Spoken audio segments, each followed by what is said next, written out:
Friends, मैं सुनीता अग्रवाल। मेरे channel पे आप सभी का बहुत बहुत स्वागत है। तो आज हम बनाएंगे बहुत ही ज्यादा टेस्टी रेसिपी। तो चलिए बनाना शुरू करते हैं। आज मैं आपको व्रत में खाए जाने वाले बहुत ही ज्यादा टेस्टी और क्रिस्पी साबूदाने के बड़े बनाना बताती हूँ कैसे बनाए जाते हैं। इसे हम दो तरीके से बनाएंगे। जैसे कि कुछ लोग ऑयल खाना कम पसंद करते हैं, उनको तो ये बहुत ही ज्यादा पसंद आएंगे। तो चलिए देख लेते हैं इसे कैसे बनाया जाता है। साबूदाने के बड़े बनाने के लिए ये हमने 1 कप साबूदाना लिया है। ये हमने मीडियम साइज वाला लिया है। अब साबूदाने को हम इस बाउल में डाल देते हैं। अब इसमें हम थोड़ा सा पानी डाल देते हैं और साबूदाने को हल्के हाथों से हम धो लेते हैं, जिससे कि साबूदाने के अंदर जितना भी स्टार्च होगा वो निकल जाएगा। आप देख पा रहे हैं पानी गंदा हो गया है। अब हम इस पानी को फेंक देते हैं। हमने साबूदाने में से पानी निकाल दिया है। हमने 1 कप साबूदाना लिया है, तो अब हम इसके अंदर 1 कप पानी डाल देते हैं। अब इसे हम ढक देते हैं और 3 से 4 घंटे के लिए फूलने के लिए रख देते हैं। और आप चाहे तो इसे ओवरनाइट भी रख सकते हैं। 4 घंटे करीब हो गए हैं। अब हम इनको चेक कर लेते हैं। आप देख पा रहे हैं साबूदाना फूल गया है। देखिए साबूदाने के एक एक दाना खिल रहा है।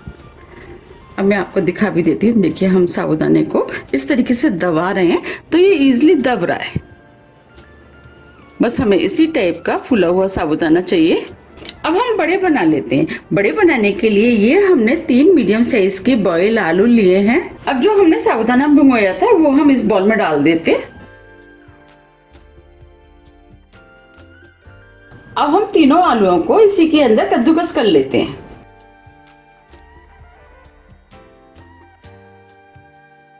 ये हमने तीनों आलूओं को कद्दूकस कर लिया है। अब ये बड़े और भी ज्यादा क्रिस्पी और टेस्टी बने, उसके लिए ये हमने आधा कप रोस्टेड मूंगफली लिए, जिसे हमने दरदरा मिक्सी से पीस लिया है। अब हम इस मूंगफली को भी इसी में डाल देते हैं। 2 हरी मिर्च आप अपने टेस्ट के अनुसार थोड़ी सी कम या ज्यादा भी कर सकते हैं। अब हम इसके अंदर थोड़ा सा हरा धनिया डाल देते हैं। आधी टीस्पून काली मिर्च, इसे हमने दरदरा पीस लिया है। 1 टीस्पून सेंधा नमक आप अपने टेस्ट के अनुसार थोड़ा सा कम या ज्यादा भी कर सकते हैं। हम व्रत के लिए बना रहे हैं, इसीलिए हम इसके अंदर ज्यादा चीजों का इस्तेमाल नहीं कर रहे हैं। आप जो भी चीजें व्रत में नहीं खाते, आप इन बड़ों को उसके बिना भी बना सकते हैं। अब हम सभी चीजों को हाथ से अच्छे से मिक्स कर लेते हैं। ये हमने सभी चीजों को अच्छे से मिक्स कर लिया है। चलिए अब हम इसके बड़े बना लेते हैं। बड़े बनाने के लिए हाथ में हम थोड़ा सा ऑयल लगा लेते हैं, जिससे कि मिश्रण हाथ में चिपकेगा नहीं। अब इसमें से हम थोड़ा सा मिश्रण ले लेते हैं। हम 2 तरीके से बड़े बनाएंगे। एक हम गोल बनाएंगे, एक टिक्की की तरह। तो अब हम इसको गोल बना लेते हैं और इस तरीके से हाथ से दबाते हुए हम गोल शेप देंगे। देखिए इस तरीके से। अब इसे हम प्लेट में रख लेते हैं। अब मैं आपको टिक्की की तरह बनाना बताती हूँ। तो उसके लिए हम थोड़ा सा मिश्रण हाथ में लेंगे और इस तरीके से दबाते हुए पहले हम इसे गोल कर लेते हैं। देखिए हमने ये गोल कर लिया है। अब हम इसको टिक्की की शेप देंगे और दूसरे हाथ की सहायता से हम इसे इस तरीके से दबा देते हैं और टिक्की की शेप दे देते हैं। और जो साइड से हम इसे एक सा कर देते हैं। इसे हम बहुत ज्यादा मोटा नहीं बनाएंगे और इसे भी हम प्लेट में रख देते हैं। मैंने आपको 2 तरीके से बनाना बताया है। इस तरीके से हम सभी बना के तैयार कर लेंगे। ये हमने दोनों तरह से बड़े बना के तैयार कर लिए हैं। अब हम इन्हें बहुत कम ऑयल में अपने पैन में इनको सेक लेते हैं। अब हम इसमें थोड़ा थोड़ा ऑयल डाल देते हैं। आप चाहे तो इसे घी में भी सेक सकते हैं। अब हम ऑयल को इस तरीके से पैन में फैला देते हैं। अब जो हमने बड़े बनाए थे उसे हम इस तरीके से अपने पैन में लगा देते हैं।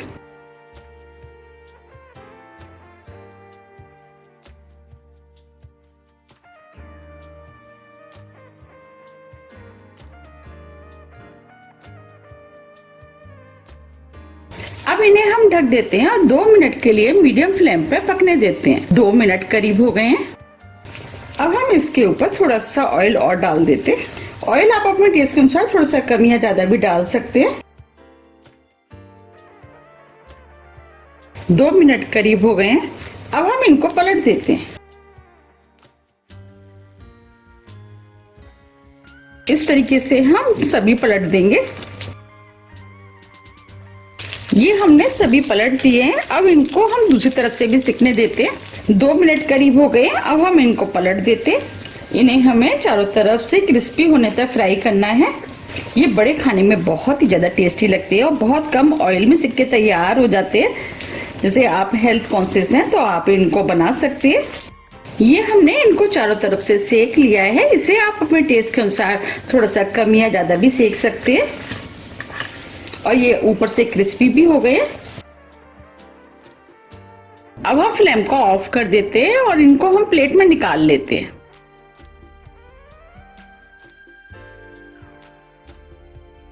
इस तरीके से हम सभी निकाल लेंगे। आप देख पा रहे कितने बढ़िया कम ऑयल में सिक्के तैयार हुए हैं।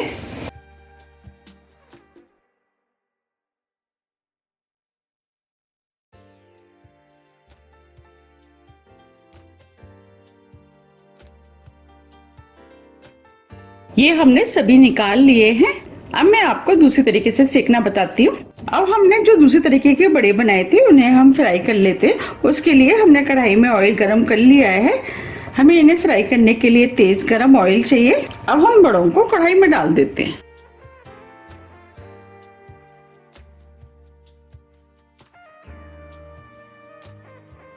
अब हम इन्हें मीडियम हाई फ्लेम पे फ्राई होने देते हैं। जब ये हल्के गोल्डन कलर के हो जाएंगे इसके बाद हम इनको पलटेंगे। अगर हम कच्चे में पलटेंगे तो हो सकता है ये टूट जाए। अब ये हल्के गोल्डन कलर के हो गए हैं, इन्हें हम पलट देते हैं।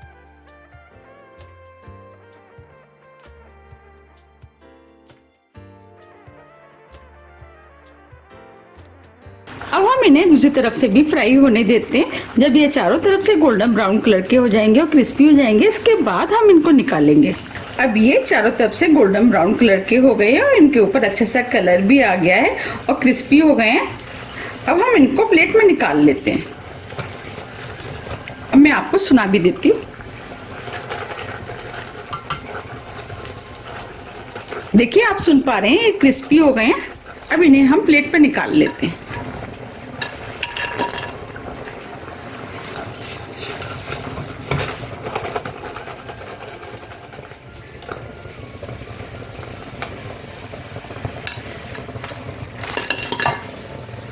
देखिए कितने बढ़िया फ्राई हुए।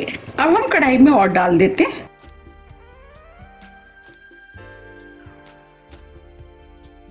अब हम इनको भी बिल्कुल उसी तरीके से फ्राई करेंगे जैसे हमने पहले किए हैं। ये हमने सभी बड़े बना के तैयार कर लिए हैं। देखिए कितने बढ़िया साबूदाने के बड़े बन के तैयार हुए हैं। मैंने आपको 2 तरीके से बड़े बनाने बताए हैं। आपको जो भी तरीका पसंद आता है आप उस तरीके से इनको बना सकते हैं। आप इन बड़ों को किसी भी व्रत वाली चटनी के साथ खा सकते हैं। मैंने ये धनिया की चटनी बनाई है, इसके साथ तो ये खाने में और भी ज्यादा टेस्टी लगते हैं। आप इसकी रेसिपी मेरे चैनल पे देख सकते हैं। अब मैं आपको पास से भी दिखा देती हूँ। देखिए कितने बढ़िया सिक्के हैं। अब मैं आपको सुना भी देती हूँ कितने क्रिस्पी बने।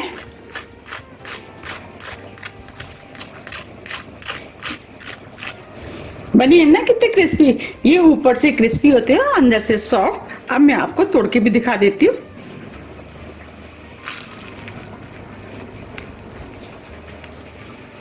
देखिए देखिए अंदर से सॉफ्ट है और अंदर से कितने बढ़िया सिके हुए हैं।